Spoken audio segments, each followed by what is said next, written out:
KJ, all things considered, I know it was a rough night, but you had a pretty good night offensively. What was working for you? Just be part of my spots. More decisive. Shoot the ball, attack, stuff like that. Just thinking less off field. So, yeah, that's me.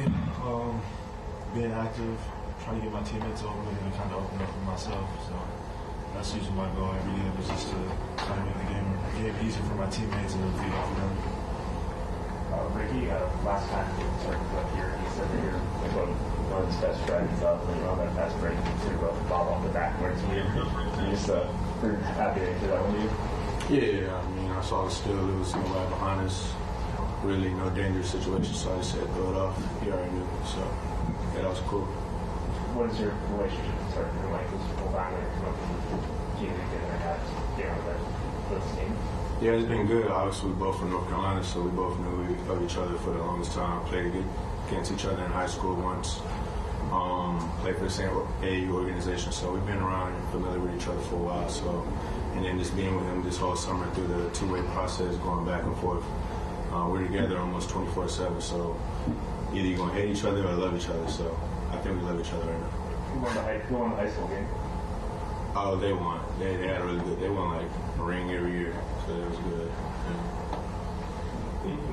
When you're out there in games in the fourth quarter and it's already decided, how do you continue to learn things about the NBA game? You're sharing the floor with a lot of guys who are your age or have as much experience as you do. I think for me, just being out there helps me. Also, watching on the bench helps a lot too, because you get to watch the main guys. But when I'm out there, you learn from your mistakes. You get to run up and down. You get to see how people move. You get to see the things that the coaches will talk about while you were on the bench. So that whole experience just be good. And my mindset usually, I mean, when I come in and we're down, is try to help cut the lead down. I think we did that a little bit tonight. I don't know the final score, so that's always my goal when I get out there. They say that, like, for young guys, they always have their proverbial vets. Who are your vets? I'd say, yeah. I don't think I have one in particular, but the ones I talk to the most probably Tobias and Pat, and I've been talking with Marcus a lot lately too. What are they imparting to relationship-wise, I guess, I mean, they just tell me to stay ready and to stay patient. I mean, obviously we're having a lot of changes, people getting hurt, some people playing some games, some people not, so you always got to stay ready in this game. I know that at an early age, so they just always, that's basically all they say, stay ready when you get out there, be aggressive and play your game. Rick, your ability to drive and get up at the rim has been one of your strengths even before you came into the league, but it feels like in these garbage time minutes you've been doing a good job of drawing fouls. Is that something you tried to learn to and incorporate more during your time in the G League? Well, to be completely honest, I never realized that I was so good at drawing fouls until I got recruited to go to Arkansas last year. In the transfer portal, that's one reason Coach Mess recruited me, because he likes guys with the ability to get to the line and make free throws. And I realized I had that skill when I went to Arkansas, and it's been continuing the G League, and every time I get in, I at least draw like 2 fouls. So, yeah. KJ, you've seen your minutes most since the Spurs game, I think it was. Because you had a lot of minutes, I think, when you make it in, like, a lot of times playing a small ball 5. Just how do you best operate in that role and trying to like either bang against bigger guys or short roll around them? I mean, I'm comfortable with it. Like, first 3 years in Houston, I played a little bit of small ball. I mean, last year our starting lineup was Jalen, Kevin Porter Jr., me, Jabari, and Segun Alpi. So I played the 3 and the 4 most of the time.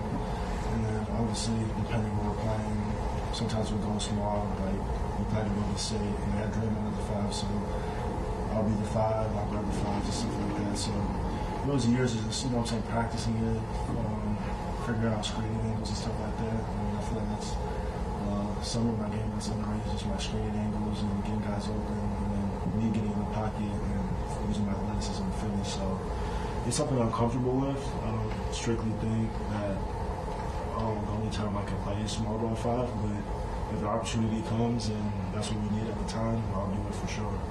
How do you improve some more like your screening angles, which like a lot of people feel like they don't really think about that? Yeah. Probably probably play with Jalen Green, I would say, because he's super athletic. He comes off the screen fast. And he wants to get downhill, so that helped me a lot playing with him and figuring out how to get under the screen so he has angle to get downhill and finish. And playing with Sengun was probably like what helped me the most in my career. He used to, like Jokic and Eric Gordon, Sengun used to handle, and I used to set the screen. So kind of be like a 5-4 pick and roll type of thing. And I used to get a lot of love from it. So just playing with different guys, setting screens, for a center, setting screens for a guard. I kind of, figured it out. So that's something I take pride in, is getting guys open, because once they get downhill and get going, that's going to open up for me. You're pretty close with got hacked across the arm in that first half. Yeah. How do you contain yourself and get emotional about it? Yeah, no, for sure. You get emotional about it and you tell the ref, I got fouled. And I was asking him, to check it at halftime. And I guess during the timeouts he reviewed it and he was like, no, it was a foul. So, you got to understand that sometimes they miss calls. Obviously, you can get emotional because you're trying to win, and those maybe 2 easy points at the free throw line versus them going down, getting transition buckets. So, that happens. Okay. Appreciate it.